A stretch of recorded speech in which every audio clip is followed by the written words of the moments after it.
너희 중에 병든 자가 있느냐? 그는 교회의 장로들을 청할 것이요 그들은 주의 이름으로 기름을 바르며 그를 위하여 기도할지니라. 믿음의 기도는 병든 자를 구원하리니 주께서 그를 일으키시리라.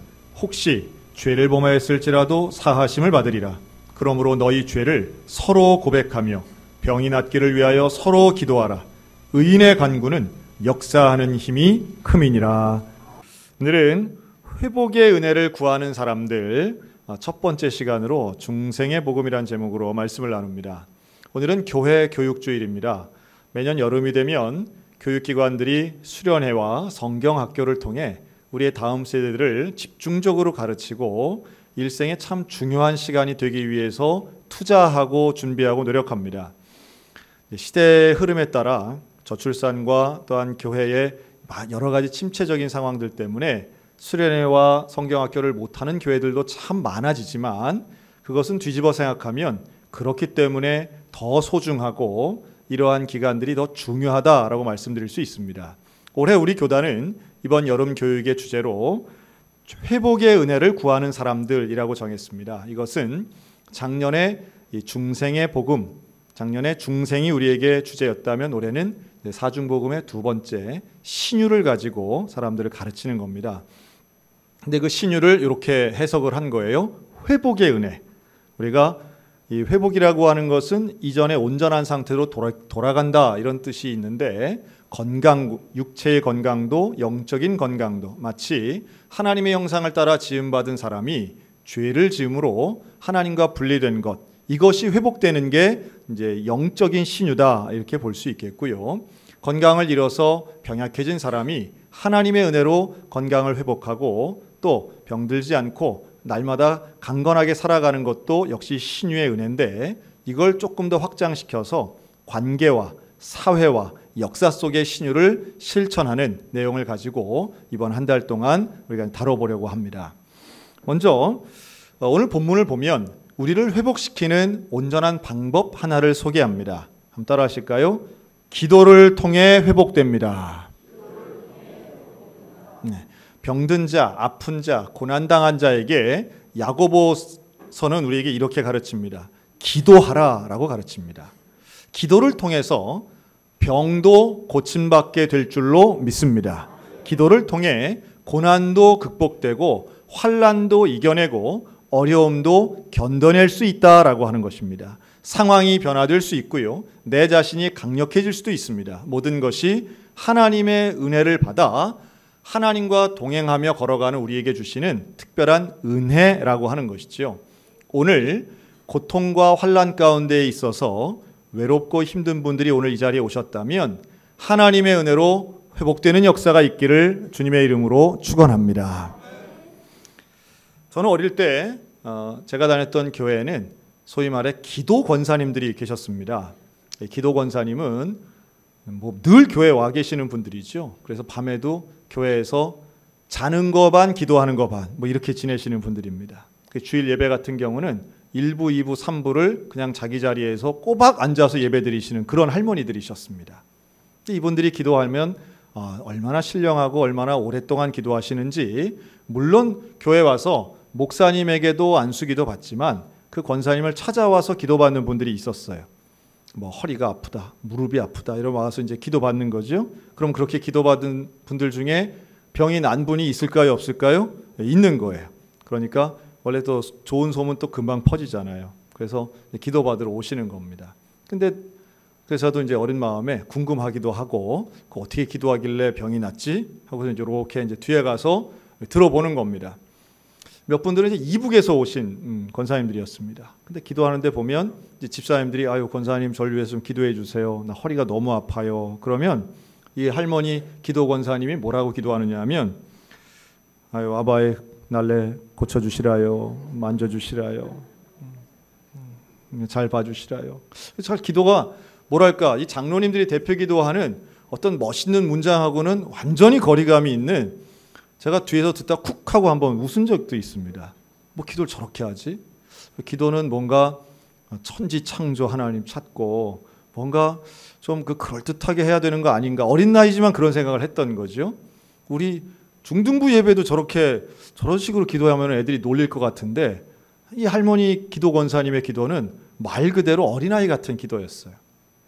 그런데 뒤에서 비우는 저와는 달리 그 기도를 손을 잡고 기도하는 집사님의 눈에서는 눈물이 떨어지고 있는 거예요. 참 충격적이었습니다.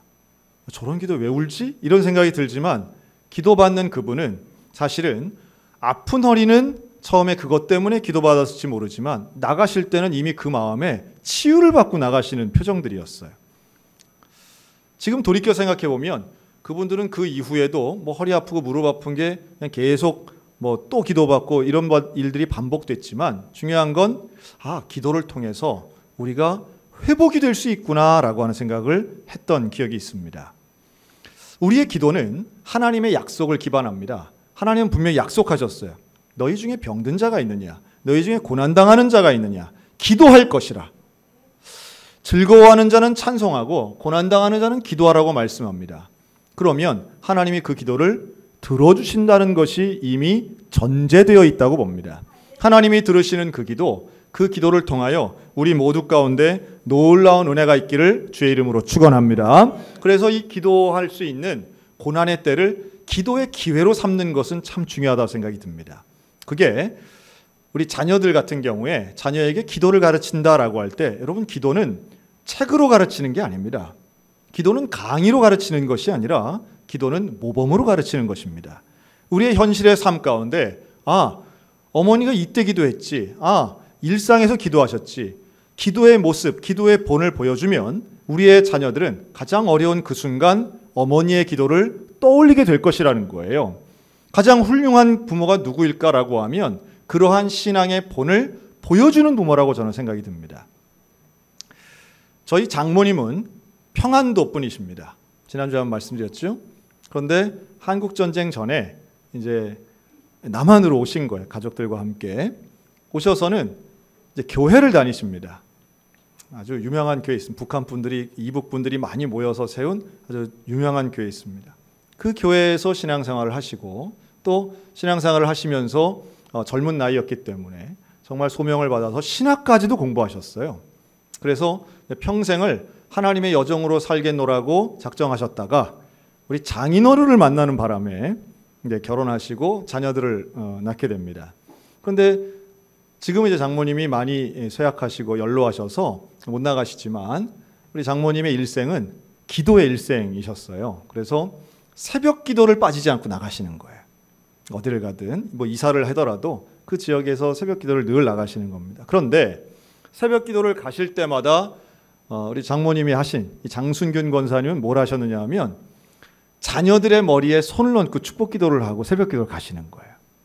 그리고 갔다 와서는 아침을 준비하시고 꼭 또 빠지지 않는 게 그 자녀들을 다 앉혀놓고 가정 예배를 드리신 겁니다.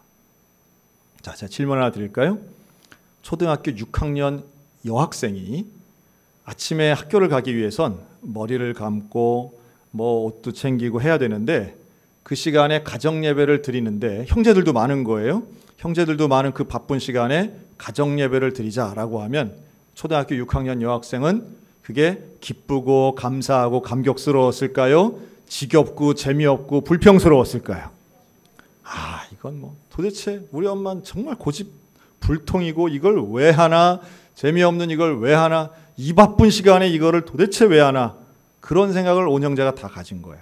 그런데 지금은 40 넘고 50 넘어서 본인의 일생을 돌이켜 생각할 때 가장 귀하고 가장 아름답고 오늘의 내가 예수 믿고 살 수 있는 선교사가 되고 목회자의 아내가 되고 예수를 믿고 이런 복된 삶을 사는 가장 중요한 에너지는 언제였느냐? 바로 내 이마에 손을 얹고 기도하시던 새벽 예배 나가던 우리 엄마, 그리고 억지로도 앉혀가지고 그 가정 예배를 드리던 그 어머니의 신앙이라는 거예요. 여러분, 우리들에게 그런 신앙의 모습이 유산으로 물려받은 분들이 혹시 계시다면 여러분 포기하지 마시기 바랍니다. 그것 끊어지지 않도록 내 자녀, 내 손자, 손녀에게 기도하는 모습, 예배하는 모습을 이어지도록 보여주는 우리 믿음의 부모님들, 믿음의 조부모님들 되시기를 우리 주님의 이름으로 축복합니다. 그것은 세상 무엇과도 바꿀 수 없는 그 자녀들에게는 어마어마한 유산을 이미 주신 것이라는 거예요. 여러분, 기도는요, 그런 의미에서 관계성입니다. 이 기도는 하나님과의 관계이고, 또한 기도는 중보 기도하는 입장에서는 이 성도 간의 관계라고 볼 수 있습니다. 야고보서 5장 본문은 이렇게 말합니다. 너희 중에 병든 자가 있느냐? 그는 교회의 장로들을 청할 것이요. 여러분, 이 말씀을 한번 잘 주의 깊게 마음에 새기셨으면 좋겠습니다. 혹시 제가 확신 있게 말할 수 있는데요, 그냥 이걸 문자적으로 본다면 여러분, 아프고 병들었을 때에 교회 장로님을 청해 보신 분 계십니까? 참고로 우리 교회는 장로님이 참 많으세요.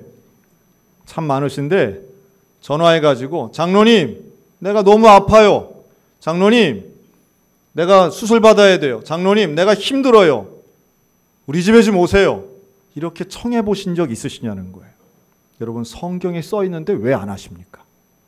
성경에 써 있고 약속되어 있는데 왜 안 하십니까? 물론 이 부분은 이 야고보서에 나오는 장로는 오늘날 우리 교회의 장로님이라고 1대1로 보기는 조금 어렵습니다. 교회의 지도자라고 보는 게 오히려 맞지요. 그래서 사실은 목회자에 더 가깝긴 하지만 그래도 목사님, 장로님을 통칭한다라고 하면 더 정확하리라고 봅니다. 그런데 여기서 여러분, 우리가 병들면 누구 찾아가야 되나요? 당연히 의사 선생님 찾아가야죠. 네. 진료는 의사에게, 약은 약사에게. 그런데 왜 성경은 우리에게 장로님을 청하라고 얘기할까요? 물론 이때는 병원이 없던 시대입니다. 장로님을 불러서 기름을 바르라고 한 건 약을 바르라는 것이고, 그리고 기도하는 건 나쁜 거 아니니까. 그리고 이때는 뭐 이럴 수도 있겠고, 지금은 아니라고 생각하시는 분들에게 제가 분명히 말씀드립니다. 하나님 앞에 기도 응답으로 신유를 받기 위해서는 여러분들 마음속에 장로를 청할 수 있는 마음이 있어야 됩니다. 여러분, 장로를 청한다는 게 무슨 뜻일까요? 이것은 나의 고통을 교회와 공유하는 걸 의미하고요, 교회의 지도자들을 신뢰한다는 것을 의미하는 겁니다. 저는 제일 마음 아픈 얘기 중에 하나가 그런 거예요. 목사님, 나는 절대로 기도 제목을 얘기하지 않습니다. 왜냐하면 그거 얘기하면 교회에 일파만파 소문이 나가지고 교회 생활하기가 힘들어요. 그래서 진짜 중요하고 진짜 간절한 건 절대 얘기 안 하고 그냥 남 듣기 좋은 것만 제가 얘기합니다. 여러분, 이건 참 슬픈 이야기입니다. 교회 안에서 기도의 제목이 나뉘어진다는 것은 나에게 가장 아픈 부분을 도움을 요청해야 된다는 걸 의미하는 겁니다. 내가 진짜로 힘들어하는 부분, 고난당하고 있거나 질병이 들었거나 아프거나 외롭거나 힘든 것을 누구에게 말할 수 있어야 되느냐 하면 장로에게 말할 수 있어야 된다는 걸 의미하는 거예요. 그리고 그런 공동체에게 하나님께서는 신유의 기적, 회복의 은혜를 주신다고 약속하고 있는 겁니다. 그러니까 공동체 안에, 교회라고 하는 이 공동체는 그냥 있는 게 아니에요. 이것을 통해 하나님의 은혜를 받는 그릇이고, 이 예배를 통해, 공동체를 통해서 하나님이 기도 응답해 주신다라고 하는 약속 있는 모임이라는 거예요. 여러분, 그래서 내 자녀의 신앙을 위해서는요, 만약 내 자녀가 교회를 안 다녔으면 좋겠다, 아주 교회를 떠나버렸으면 좋겠다, 예수를 안 믿었으면 좋겠다라고 하면 아주 제일 효과적인 방법 하나가 있습니다. 내 자녀의 신앙을 망치는 방법, 효과적인 방법 하나 있는데, 그건 집에서 대화 중에 교회 직분자들을 비하하는 겁니다. 교회를 비난하는 거예요. 교회의 지도자들을 깎아내리는 거예요. 그러면 우리의 자녀들은 자연스럽게 교회를 떠나버릴 겁니다. 예를 들면 이런 거예요. 아마도 배우자와의 대화겠지요? 가정에서 일상적인 대화입니다. 그러면서 이렇게 얘기하는 거예요. 그 무슨 암흑의 장로 있지? 그건 인간도 아니야. 암흑의 권사 있지? 야, 그거 꼴도 보기 싫어. 자기보다 10살, 20살 많은 분인데도 가정에서는 함부로 얘기하는 분들이 얼마나 많은지 몰라요. 목회자라고 다르지 않겠죠. 암흑의 목사, 암흑의 전도사, 야, 그거 아직 멀었더구만. 이렇게 말하는 순간 전화로 혹은 대화 중에 무심코 한마디 하는 표현이나 단어는 내 자녀의 신앙을 그대로 망치고 내 자녀를 교회 밖으로 밀치는 역할을 하고 있다는 거예요. 저는 좀 조심스럽지만 저에게 소원이 늘 말씀드리죠. 우리 자녀들이, 제 자녀가 평생 예수님을 잘 믿고 교회를 사랑하는 것이 저의 제일 큰 소원입니다. 그런데 그 소원을 위해서 저는 집에서 대화하거나 이야기할 때 의도적으로 저는 절대로 아무개 장로 이렇게 말하지 않습니다. 누구누구 장로님, 누구 장로님이 이렇게 말씀하셨어. 아, 오늘은 누구 장로님이랑 식사 약속이 있지. 그분 참 좋은 분이야. 제가 만나본 장로님이라고 다 좋은 분들은 아니었어요. 그러나 저는 최소한 제 자녀들 앞에서는 절대로 장로님이나 목사님에 대한 부정적인 이야기를 하지 않으려고 의도적으로 노력합니다. 왜요? 그것은 그 장로님을 위해서가 아니라 내 자녀를 위해서입니다. 내 자녀의 신앙을 위해서 교회의 부정적인 것이나 교인의 부정적인 것을 확대하거나 해석하거나 또는 폭로한답시고 얘기하지 않습니다. 때로는 내 감정에 겨워서 이것을 어떤 부정적인 단어를 쓰는 것도 실수하지 않으려고 최선을 다하고 있어요.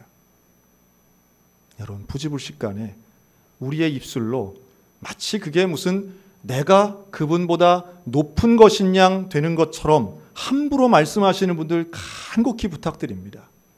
오늘날 청년들이 교회를 떠나 있는 그런 젊은 세대들이 하는 이유 한 단어를 보면요, 여러 가지의 이유들을 대지만 내가 왜 교회를 떠났느냐라고 할 때 한 단어를 꼽자면 이중성입니다. 이중성. 교회가 가증스럽다는 거예요. 사람들 앞에서는 친절한 것 같고 착한 것 같은데 그 뒤로 돌아가면 진짜 얼굴을 보면 하나같이 거짓되고 하나같이 이기적이고 남 비방하는 것, 그 이중성에 나는 교회에 있기 싫다는 거예요. 여러분, 이 원리를 뒤집어 생각하면 답이 나옵니다. 그러면 무엇이 교회에서 감동받을까요? 말과 행동이 같은 일치성입니다. 교회와 가정이 같은 일치성이에요. 교회와 직장이 같은 일치성일 때 그때의 사람들은 감동받고 이게 진짜구나 라고 따라오는 것입니다. 여러분, 우리의 이중성은요, 남에게만 있는 게 아니에요. 분명히 1시간 전에 교회에서 반갑게 인사하고 헤어진 사람을 집에 와가지고 흉을 본다, 욕을 한다, 그게 이중성이라는 거예요. 여러분, 우리 안에 있는 그 죄의 문제, 그 이중성의 문제, 안타깝지만 기도 제목 얘기하지 않는다는 건 자랑이 아닙니다. 본문은 이렇게 말해요. 장로들을 청하여 기름을 바르고 기도해라. 믿는 자의 기도, 의인의 기도는 응답받는 능력이 있다고 말씀하시면서 서로 간에 죄를 고백하라고 말합니다. 서로 죄를 고백하래요. 아이고 목사님, 죄는 하나님께만 고백해야지 왜 서로 고백합니까? 여기서 말하는 죄를 고백한다는 건 상대방에게 서운했던 거 말하는 게 아니에요. 내가 죄인임을 고백하는 거예요. 내가 죄인이었음을 고백하고 나의 부족함을 고백하는 바로 그 지점, 그게 바로 교회 공동체의 모습인 줄로 믿습니다. 교회 공동체는 예수 그리스도를 믿는 사람들의 모임이에요. 예수 그리스도를 믿는 사람들의 모임은 내가 죄인인 걸 고백하고 그 죄가 예수 그리스도의 십자가를 통해서 구원받은 중생의 경험이 있는 사람들이 모인 게 교회 아니겠습니까? 그렇다면 그 첫 마음을 잃어버리지 않는 거죠. 여러분, 이중성의 모습을 버리고 중생의 모습으로, 거듭남의 모습으로, 교인의 모습으로 하나 되는 우리 소양교회가 되시기를 우리 주의 이름으로 축원합니다. 눈에 보이는 게 다가 아니에요. 그 언어의 영성이란 책에 나오는 이야기입니다. 아마 예화로 만든 것 같은데요. 어느 부목사님이 교회에 부임했다고 그러죠. 그런데 그 교회에 갔는데 한 달, 두 달 지나고 교회에 이상한 소문이 퍼지는 거예요. 야, 새로 오신 그 목사님 있잖아, 부인을 때린대. 야, 그래서 그 사모님이 도망갔대. 그래서 교회에서 안 보이는 거래. 이런 소문이 난 거야. 참 흉악하죠. 그런데 한 3개월 만에 이 목사님이 설교를 하시게 됐어요. 돌아가면 설교하니까. 교인이 많은 큰 교회인데. 설교할 때 이 목사님이 그럽니다. 저에 대해서 이런저런 소문이 있는 것을 알게 됐습니다. 여러분, 저는 분명히 말씀드리는데, 첫째, 저는 한 번도 제 아내를 때려본 적이 없습니다. 둘째, 제 아내는 가출한 적이 없습니다. 셋째, 저는 아직 결혼을 하지 않았습니다. 그런 거예요. 여러분, 눈에 보인다고 해서 마음대로 해석하면 안 됩니다. 사람마다 사정이 있고요. 또 내가 보이는 것에는 그에 합당한 이유가 있든지 아니면 내가 모르는 사연이 있을 수 있어요. 이런 경우도 있죠. 어떤 집사가 지나가는데 권사님이 그럽니다. 요새 젊은 사람은 인사도 안 해. 어떻게 앞을 지나가면서 그래. 인사를 안 하고 저렇게 지나가. 아주 건방지구만. 그랬더니 그 옆에 있던 다른 권사님이 그럽니다. 지난주에 저 집사님 눈 수술했어. 지금 보이지도 않는데 예배당에 온 거요. 온 게 얼마나 기특해. 얼마나 감격스러워. 주보에도 광고 났구만 수술했다고. 그걸 모르고 건방지다고 그래? 이러는 거예요. 여러분, 남의 사연 내가 눈으로 봤다고 해서 다 아는 게 아닙니다. 그리고 안다고 해도 해석이 얼마나 중요한지 몰라요. 여러분, 교회는요, 상처받으러 오는 곳이 아니라 상처받은 사람이 치유되는 곳이어야 될 줄로 믿습니다. 그런데 그 치유는 그냥 일어나지 않아요. 기계적으로 자동적으로 일어나는 게 아니라 사랑의 마음으로 예수 그리스도의 마음을 가지고 바라보고 품고 먼저 희생하려고 하는 그런 해석의 사람들이 있을 때에 치유의 역사가 일어나고 하나님의 기적이 일어나고 신유도 일어나게 될 줄로 믿습니다. 우리가 말하는 공동체, 그런 거죠. 그러니까 공동체가 모였을 때에 뭘 하느냐 보면 알 수 있어요. 제가 최근에 한 그 효자구역 구역 예배 드리는데 잠깐 갔다 왔는데요. 그 구역 예배 드리시면서 뭐 하나 많이 모이셨더라고요. 부부별로 한 20명 모여가지고 하는데, 글쎄 이분들이 게임을 하시더라고요. 근데 게임을 뭘 하냐 하면 지난주 목사님 설교 퀴즈 게임을 하더라고요. 수요 예배 설교 때 뭐 하셨고 뭐 했는데 마치면 상품을 주는 거예요. 난 구역 예배 또 그렇게 하는 구역을 다 봤네요. 뭔가 열심히 하려는 거 아니겠어요? 그리고 여러분, 예수 믿는 사람들이 모였을 때에 그 모여서 무슨 대화를 하는지, 어떤 활동을 하는지, 어떤 관계를 맺는지를 잘 보면 그 교회 수준이 나오는 거예요. 그죠? 교회 밖에 있는 사람이나 안에 있는 사람이나 똑같고 똑같은 거에 관심 있고 뭐 비슷한 건 인정되는데 막 어떤 건 더 나아갈 때도 있잖아요. 그러면 안 되는 거예요. 편가르기 똑같고 차별하는 거 똑같고 그저 내 생각하고 똑같지 않으면 무조건 나쁜 놈, 원수 이렇게 얘기하면 그런 공동체에 어떻게 신유와 회복의 역사가 일어나겠느냐는 거예요. 사랑하고 포용해주고 이해해주고 그리고 좋은 쪽으로 해석해 줄 때에 하나님의 은혜, 기도의 응답. 그래서 저는 여러분, 장로를 청하라는 이 말에 여러분, 우리 교회 청할 장로가 누가 있어요? 이러지 말고, 그런 말 하지 말고, 우리 교회 모든 장로님, 권사님, 직분자들이 얼마나 훌륭하고 존경스럽고 우리 신앙의 롤모델인지 인정하고 보면요, 저는 우리 소양교회 같은 이런 직분자 흔치 않습니다. 정말 좋은 분들이세요. 실제를 얘기하면 잘 안 믿어요. 교인들이. 우리 모두에게 청할 수 있는, 청함을 받을 만한 우리 존경받는 직분자들이 되시고요, 청할 수 있는 겸손한 마음의 성도들이 되시기를 우리 주님의 이름으로 축원합니다. 제 일생에 그 원로 목사님이라고 하면 처음으로 만났던 원로 목사님이 있습니다. 원로 목사라고 하는 제도는 목회를 하시다가 만 70 정년이 되면 은퇴를 하실 때 교회가 원로 목사님으로 추대하면 원로 목사가 됩니다. 이게 쉬운 게 아니에요. 우리 소양교회는 70년 가까운 역사에 아직 원로 목사님이 한 번도 있어 본 적은 없습니다. 그런데 저도 마찬가지였어요. 제가 출석하던 교회에서는 원로 목사님이 한 분도 없었기 때문에 제가 처음으로 원로 목사님을 만난 것은 제가 전도사로서 처음 전담 사역을 갔던 대구 봉산교회였습니다. 이 교회는 지금도 대구 지역에서 가장 오래된 모교회입니다. 근데 그 목사님 이름은 류연창 목사님이세요.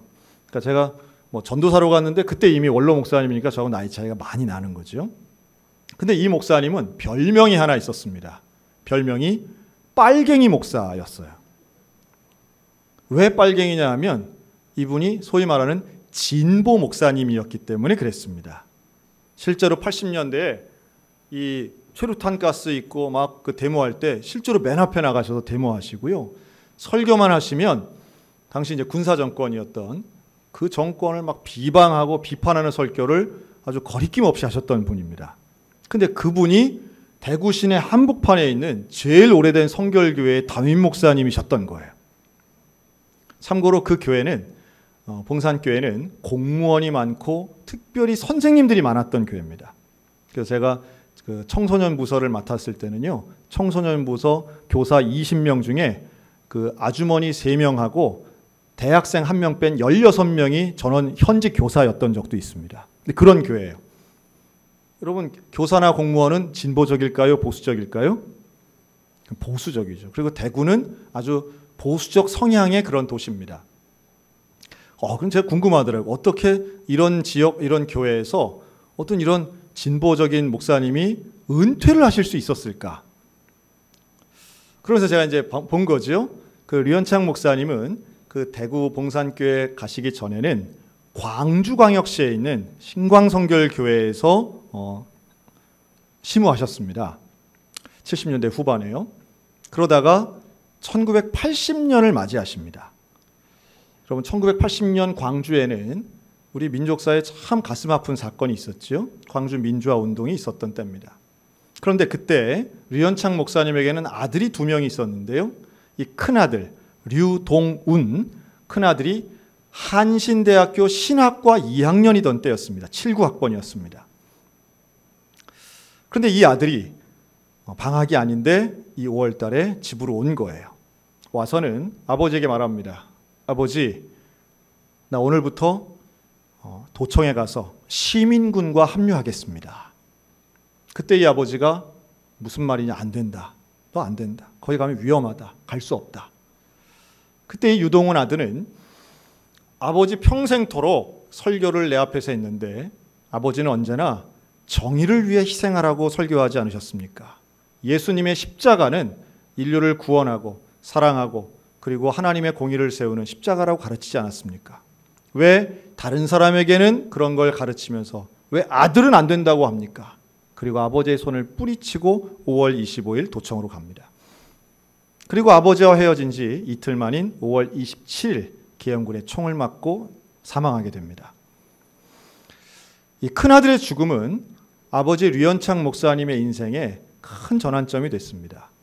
그리고 그 이후로 류현창 목사님은 초대 광주 민주화운동 유족회 초대 회장을 지내게 되고요. 그리고 광주에서 목회하시기가 본인들 이 부부가 너무 힘들으셔서 그래서 대구로 오시게 됩니다.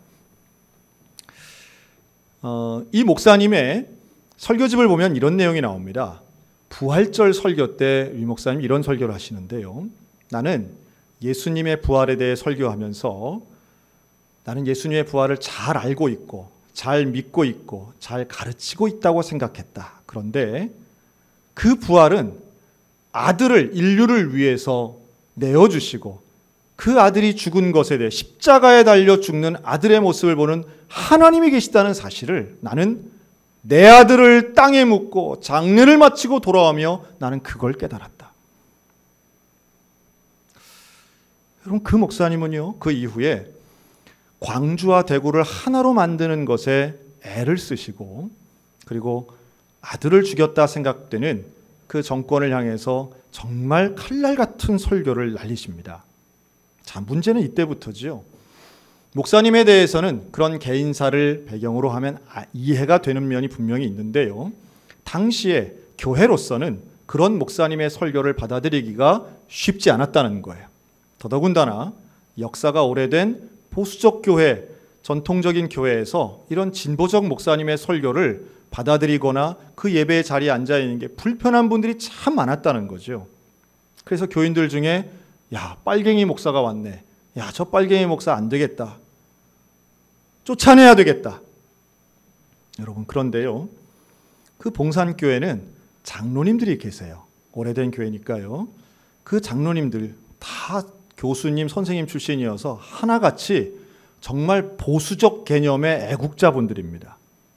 그런데 그분들이 교인들에게 이렇게 말합니다. 우리 목사님이 정치적 성향은 우리와 완전히 다르지만 하나님이 보내주신 말씀의 대언자다. 그러면 집사님이 설교할 거냐? 그리고 우리 목사님 설교는 지극히 성경적인 것이다. 이제 우리가 대모는 나가지 마시라고 하겠다. 대통령 욕은 하지 마시라고 하겠다. 그런데 우리 목사님과 함께 우리 신앙생활을 잘하자. 장로님들이 막았다는 거예요. 제가 가서 직접 다 들은 이야기입니다. 저에게는 그 류현창 목사님은 민주투사가 아니에요. 이미 원로 목사님이 되셔서 연세가 드신 분, 저에게는 늘 마음 좋은 할아버지였습니다. 그저 가난한 사람, 어려운 사람 오면 지갑을 열어서 모든 걸 다 나눠주던 그런 분이고요. 그러나 독재, 불의 이런 얘기 나오면 목에 핏대를 세우는 그런 영감님이었습니다. 그 목사님이 지난주 금요일 91세를 일기로 하나님 나라에 가셨습니다. 한 시대를 풍미했던 민주투사였고 또 우리 교단이 참 우리 교단에선 보기 힘든 진보적 목사님이었지만 그분의 마음속에는 40년 세월의 아들에 대한 상처가 있었고요. 그리고 하나님에 대한 그 사모님도 마찬가지. 왜 내 아들 가져가셨냐고 하는 서운함이 분명히 있으셨던 거죠. 그런데 그 마음이 누구를 통해 치유받았느냐? 교회를 통해 치유받았다는 거예요. 모두가 돌 던지고 모두가 비난하던 지방회도 총회도 다 비난하지만 우리 교회 장로님들은 내 편을 들어줬다는 거예요. 그리고 이해 안 되지만 그런 정치적 성향은 이해 안 되지만 동의할 수 없지만 그러나 우리 목사님이기 때문에 함께하고 위에서 기도하고 후원하고 사랑하고 섬겼다는 겁니다. 그러면서 끝까지 마지막 그 연세 드셔서 제가 명절 찾아뵀을 때 그런 얘기 하시더라고요. 참 나는 우리 교회 꼴통 장로님들 참 고마워. 나 같은 빨갱이도 받아주고 참 고마워. 그런 말씀 하시더라고요. 여러분 그게 교회 아니겠습니까? 교회는 똑같은 사람 모이는 게 아닙니다. 교회는 분명히 성향이 다른 사람들이 모여 있습니다. 나와 모든 게 같을 거라고 생각하면 큰 오산입니다. 우리에게 있어서 공통점은 단 하나, 예수 그리스도뿐인 줄로 믿습니다. 예수 그리스도만이 우리의 공통점인 거예요. 나머지는 양보할 수도 있고 또 때로는 내가 말하는 것이 안 통한다 할지라도 할 수 없는 거예요. 예수 그리스도 그 복음의 능력이 우리를 하나 되게 만들고 그 복음의 눈으로 서로 사랑하고 수용하고 양해하고 이해하면 우리 속에 약속되어진 놀라운 회복과 신유와 기적은 이루어질 줄로 믿습니다. 그거 우리가 믿는 거죠. 그리고 그것이 우리를 통하여도 이루어지지만 우리의 다음 세대와 자녀들을 통해서도 이루어지기를 원하는 것입니다. 여러분 교회 안에 진보도 보수도 다 있어야 되고 다 저는 함께 갈 수 있다고 봅니다. 또 우리의 성향이나 우리의 기분이나 감정이나 가치관이 뭐 조금씩 다르다 할지라도 그것 때문에 서로 원수되는 것이 아니라 신유는 그러한 모든 차이를 뛰어넘는 놀라운 회복을 주시는 것이고 우리의 가정에 있는 모든 어떤 분열과 어려움이 있다 할지라도 예수 그리스도의 복음을 통하여 우리는 거듭남의 그 구원의 은혜를 가지고 하나됨을 통해 나아갈 수 있다라고 하는 거죠. 여러분 기도의 기적은 결국 하나님을 믿고 예수로 구원받은 공동체에 임하는 하나님의 은혜인 것입니다. 자기를 부인하고 자기 십자가를 지고 예수를 따랐던 그 평범한 사람들, 초대교회 교인들은 하나같이 평범한 사람들이었는데 이들에게 임했던 비범한 하나님의 나라, 오늘 우리들이 원하고 바라는 것 아니겠습니까? 우리 소양교회를 통해 하나님의 나라가 임하는 신유의 경험이 이번 여름 임하기를 주님의 이름으로 축원합니다. 그리고 우리 여름 수련회와 성경학교를 통해 우리의 다음 세대가 바로 그러한 하나님의 마음과 수용성을 가지고 이중성이 아닌 일치성을 가지고 하나님께 영광을 돌리는 그러한 하나님 체험, 복음 체험, 예수 체험을 하는 이런 여름이 되기를 여러분 기도해 주시기를 바랍니다. 그걸 통하여 하나님께 영광을 돌리는 승리하는 교회, 우리 믿음의 교회, 회복의 은혜가 넘치는 우리 소양교회 모든 성도들 되시기를 주님의 이름으로 축원합니다. 아멘.